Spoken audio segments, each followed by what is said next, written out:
Hi, my name's Vicky Fox and I'm the Care Services Manager for the Kalediscope Plus group. Could you please tell us what services and support the company offers? What does Kalediscope do as a whole and specifically for mental health? Right, okay, the Kalediscope Plus group offer a wide range of services. We offer floating support where staff go into people's own homes and support them to maintain their tenancies if they're experiencing poor mental well-being and struggle to pay things like the rent, the bills and to access appointments. I'm the Care Services Manager, so I run the care home here in West Bromwich. I also run an independent living service in Walsall where we support people living in their own homes, and we provide 24/7 support for those. We also do primary mental health worker where we have qualified staff going into the community and supporting people. We do a counselling service. We do suicide bereavement support. We also do drop-in where we signpost different services. We also have got training packages, so we deliver training out into the community, which I'm part of. I'm also a qualified trainer. Right. Do you have certain missions and aims that you follow within the company? Yes, we have our mission statements. Our mission is to provide good quality services. Within the care homes, we follow certain standards. We follow the CQC, so we are inspected by CQC on a regular basis. The same by the local authority. We're part of the Investors in People, part of Good Quality Services. We're also in the top 100 best companies. So it's a good company to work for. We emphasise on equality, so we ensure that people can access services, that we provide good services in the community and promote independence. We develop and upskill our staff so that we are providing a good quality service. So it all comes going back to that good quality services. We believe in recovery, so giving people as much independence as we possibly can for them to get back into society and to be as independent as possible, and inclusion within that comes within that as well. What do the mental health workers at Kalediscope do, and what kinds of backgrounds do your workers come from? Our workers at Kalediscope Plus group have got a wide range of skills, knowledge and backgrounds. The workers here at my services, they work closely on a one-to-one basis with the service users. So to promote their independence, they work closely with them to achieve their aspirations, their goals, and basically to be as independent as they possibly can in this environment. Their backgrounds, they live locally, they will have worked within the care profession for a long time. Again, the workers that the primary mental health workers and the counsellors, they will be have gone to university, have all got degrees. So we've got a wide range of skills and educational levels within the organisation. When researching your company, we came across a campaign you created featuring Bobby Norris to stamp out online hate. We know you were not directly involved, however, could you tell us a little more what you know about this? Yeah, like I say, I wasn't directly involved in this, but we wanted to bring to the attention the impact that the negative social media can have on people's mental well-being.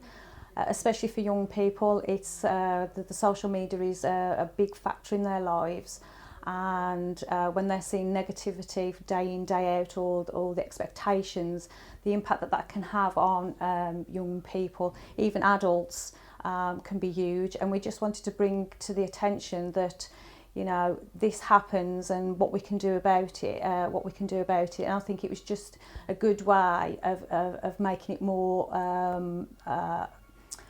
of in the public view, that we want to help people who are affected by that social media and that negativity. Yeah. So we know this year you celebrated the company's 45th year anniversary. How would you describe the change that you've seen personally within mental health over the years? I've worked in mental health for around 20 years. So from my point of view, it's changed greatly. What I find is that people are a lot more aware of mental health nowadays. It was very much a taboo many years ago, and it was a case of people were scared of mental health. Even to the point when I came in to start working, people would say things, oh, is it safe? Are you going to be people locked up? Are they in straitjackets? Are you going to get attacked?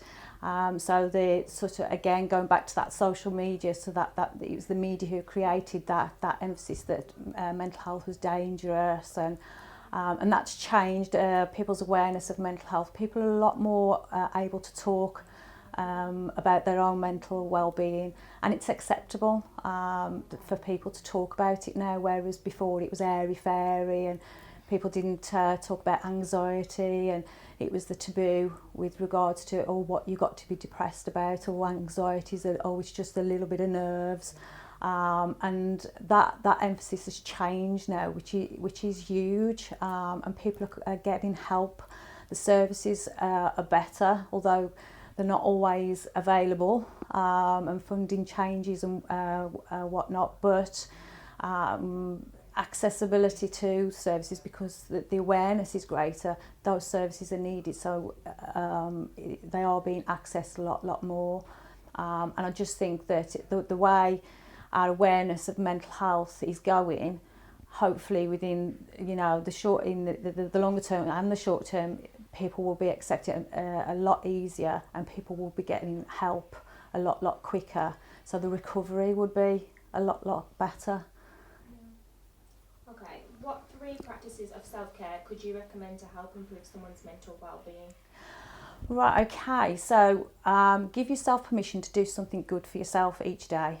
What we tend to do is not have time to look after ourselves and to do something good and appreciate the good things.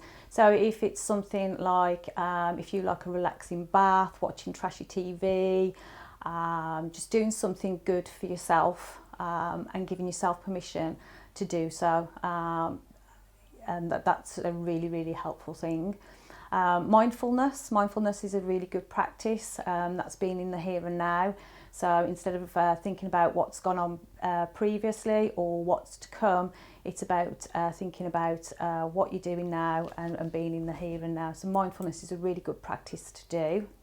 And talking to people, let people know how you're feeling, because old adage, a problem shared is a problem halved. Yeah, it's sometimes just getting it off your chest just makes you feel that little bit better. So talk to somebody if you can. How can people support your organisation if they wanted to get involved? Do you accept donations or hold events, etc.? Yeah, we accept donations. We've got we accept donations through Amazon. We also accept donations. You can just phone up and offer donations. We also have volunteers, so if you want to help through the company through that way, you can. We also do events, we do fundraising events, we also partnership work with other businesses and organisations, so that they do fundraising also. So they may do a bike ride, they may do a run, they may do things part of sort of like charity awareness and our awareness of our organisation, but they will also raise funds for us. So yes, it's a wide range of things that you can do to support the organisation.